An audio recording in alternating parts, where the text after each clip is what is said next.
Mais vous comprenez encore aujourd'hui en réalité ce qu'elle peut provoquer comme réaction quand on voit par exemple votre confrère Aymeric Caron qui a juste dit que malgré certaines positions, il rendait hommage à cette actrice.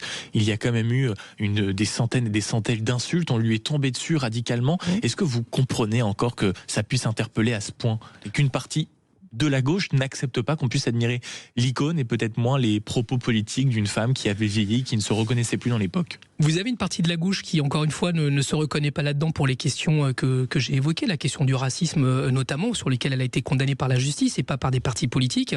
Je comprends aussi que nous sommes dans une situation en France aujourd'hui où cette question devient centrale. On ne peut pas faire l'impasse comme s'il y avait des médias, on va peut-être en parler tout à l'heure, qui aujourd'hui font du racisme leur fonds de commerce. Et donc à partir de là, l'opinion publique est très divisée sur cette question-là.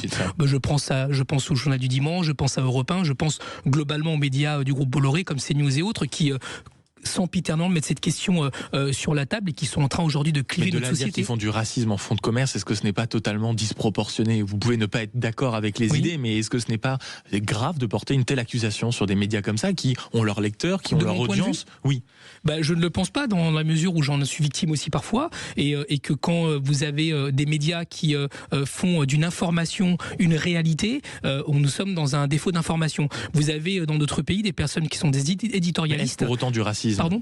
Oui, il y a des propos qui pour moi sont clairement racistes et qui sont considérés comme tels quand on pense par exemple qu'une partie de la population, notamment la population musulmane ou africaine d'une façon générale, qui est liée évidemment à l'inconscient de notre pays avec sa relation aux colonies qui était d'antan, aujourd'hui revient sur la table de la pire des façons. Nous avons besoin de réconcilier la France et il s'avère qu'il y a des médias, ceux que je viens de citer notamment, qui en font leur fonds de commerce et qui sont en train de cliver la société alors que nous avons besoin de nous rassembler.